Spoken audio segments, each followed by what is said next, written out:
1979, Charlie Howard, who at the time was working for Sugarland Properties, we taught Sunday school at First Baptist Church Houston, and there were 3 of us that taught the senior high department for the guys.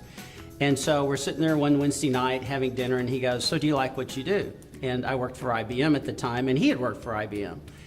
And I said, "Well, of course, Charlie. I mean, IBM, Big Blue, you know, you can go work there forever. I'm never gonna have to worry about anything." He goes, "Well, have you thought about maybe real estate?" And I said, "No, I'm really not into, I mean, if you sell homes, for example, you're off hours and so you're away from your family."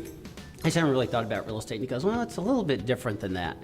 So kind of a long story short, he drove me out and showed me the land that they'd acquired, and the development at the time in 1979, there were 2,100 people.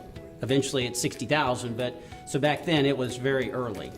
And so I said, "Well, this is very interesting." And I was a golfer too. He said, "Well, also we're going to build a country club." So we bought a country club, and all the employees get a membership, so you'll be able to play golf for free. And I went, "You really know how to bait a person." And so that probably wasn't the principal reason I did it.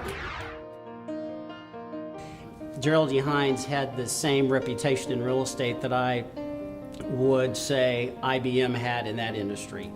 So if you're going to change industries, you want to work for the best, and I saw Hines as being the best, so one thing led to another, and I ended up at Sugarland Properties at Post Oak Tower in the Galleria, December 15th of 1979.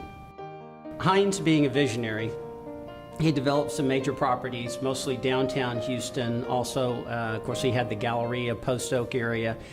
And so he had always thought about acquiring a large tract of property and being the master developer, because he was all about planning in the future and vision. And he said, "Well, if I could amass a large piece of property, I could be the master developer." And so as he looked at the landscape of Houston, he knew Southwest Houston pretty well. I mean, from downtown, I mean, you had at that time Greenway Plaza, you had the Galleria Post Oak area. Continue out, you had Sharpstown, Regency. So he said, "Well, let's kind of continue out the Southwest Freeway. I kind of know this part of town."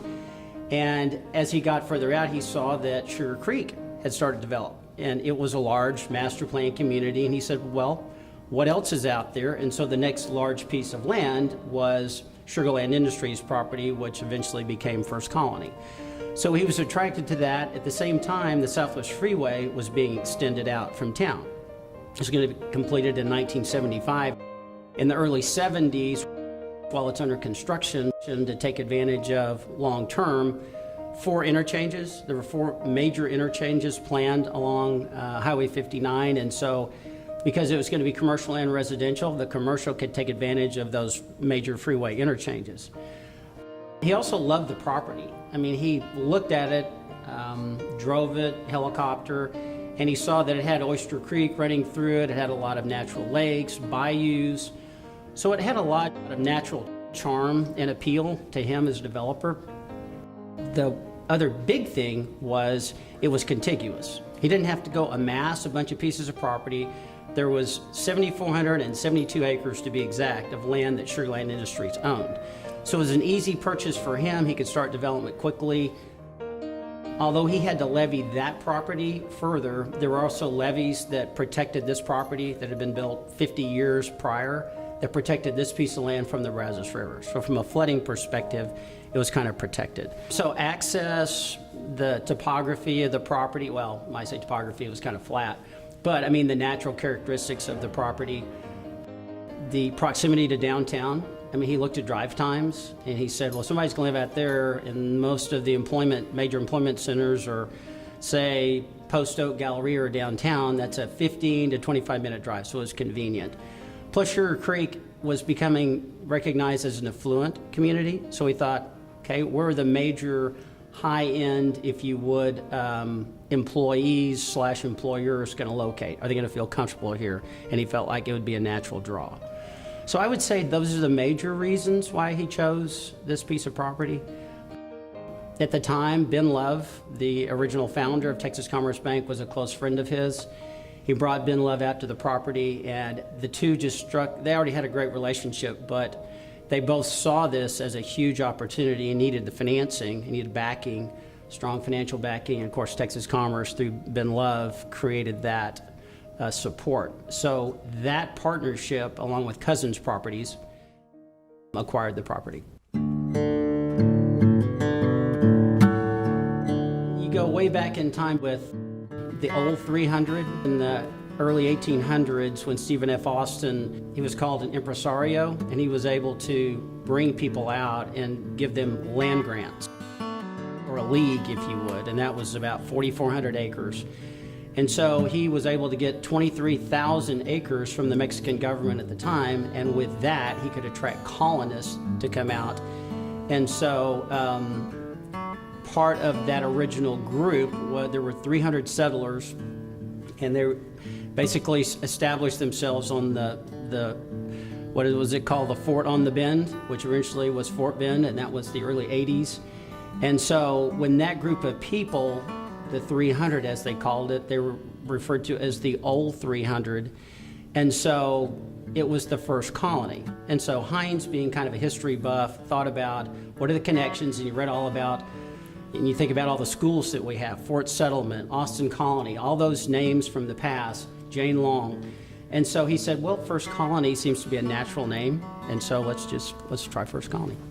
Originally, the property that we now own, which was Sugarland Industries Imperial Sugar, was called Oakland Plantation because there are 5 species of oak on that property. When 2 gentlemen, Terry and one other gentleman, Kyle, bought the property, they changed the name to Sugarland because they thought it was more fitting based on the sugar mill. And so that's where the name Sugarland, 2 words, came from. When we bought the property, all the corporate records, because we were buying from Sugarland Industry, was 1 word, Sugarland.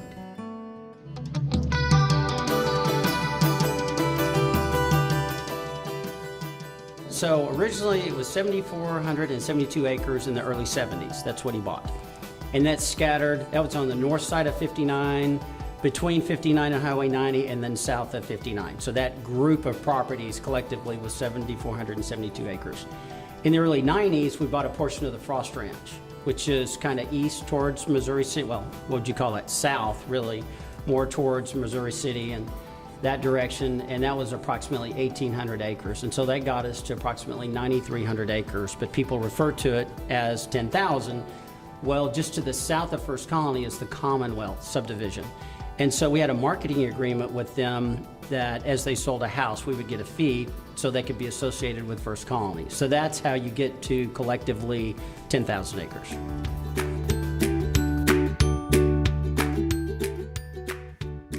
There are a few along the way. Then there's politics, and then there's politics and politics.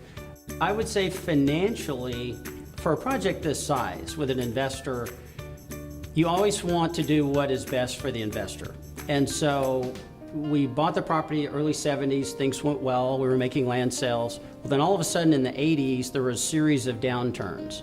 When the rules change from a federal standpoint, people all of a sudden, they become panicked, if you would. And panic and real estate are not 2 words that go together very well. And so during the 80s, that was not kind to real estate. So we were restructuring our financial debt to the point where it became a very difficult time for us. So when you think about a partnership that's lasted 40 years, you're going to weather the ups and the downs. And I think one of our strong suits as developers, if I can say this, is that we have weathered the storms. And when you keep a partnership together for 40 years, it's pretty interesting. And I think that's a testament to not only our organization, but the city of Sugarland, who helped us along the way, great partnership with them. So the political side, which I mentioned just a minute ago, would be the city and the county. And those are, most of the times, those are growth pains. Because, we're trying to do things that are, say, a bit cutting edge, like Town Square, for example.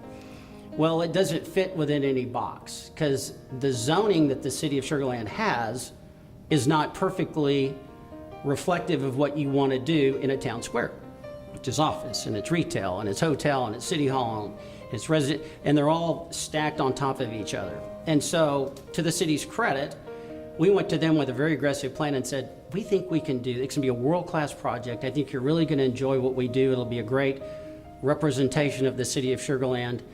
And they got in there with us, and we came up with new zoning categories. We looked at ways that we could do this and it would still benefit the city. At the same time, we had to obviously make a profit or our investors would not be too happy with us. So it was a great kind of a coming together, if you would, of looking at the past, which was the current zoning, and the future to allow a new project that was cutting edge at the time. And so I would say financial, political, and I would just say the market itself, because think of the people that we want to bring out here. We want to bring out the best in retail, the best industries, like the Minute Maids of the world, the Schlumbergers of the world. Well, it's not easy when you're competing. And so we were fortunate that we had not only the city of Sugarland, but the Fort Bend Economic Development Council, the county. It all kind of came together, and we kind of came up with solutions along the way. And so political, financial, the market itself, those are probably the three main drivers to me. I think a big storyline is the fact that, I mean, we're just proud and that we've been able to be a part of carrying that torch a little bit. And I know 40 years is small in comparison to eternity, but for that 40 years, we've tried to be good stewards. And so a lot of the stories come out of attempting things, but you have to always look at the community. And there's so many stories that come out of community people, the Bob Browns of the world, the Bob Abears, the Lee Duggans, the current mayors. I mean, just all the players. I mean, we were just one small piece of a big puzzle. And because of that, all those stories blended together created not just First Colony, but the Sugarland community. And that's special. My background personally, as I said, I was with IBM, but I've always been in Texas. And so when I ended up in Houston with my first job, I was real excited about the fact that I landed a job in Texas, and then more specifically Houston. Being from Midland, which is a small town, to a big town, that was a little bit of a getting used to. My Christian heritage is very important to me. My parents, my mom's still 97, my dad died at 91, and they taught me a lot from a moral value standpoint. And I saw that consistency in this community. The more you get to know people, they're really good people. Sugarland and our company and getting to know people in this area made me a better person. And so I think I owe a lot of that now that I've been married for 39 years, have 3 grandchildren. They live in Sugarland. My son works in real estate, you know, go figure. But so he's in the Houston area. So personally, I like to be the fabric of the community. I was on the school board for Fort Bend Baptist Academy, which is now Fort Bend Christian Academy. So I like to kind of get involved. I don't see myself ever leaving. I mean, why would you leave Sugarland? I mean, some people leave Sugarland, and there are reasons for doing that, but you know, I can't think of a better place for my family, for my grandchildren, friendships, long-standing friendships, quality of life. I mean, all the things as developers we sell. Personally, I see the benefit of that, and I think the fact that I've been here now, gosh, we moved here in 91, went to work here in 79, so it's been the majority of my life. It's one of those places that you look back and you go, thank you, Lord, for putting me in Sugarland.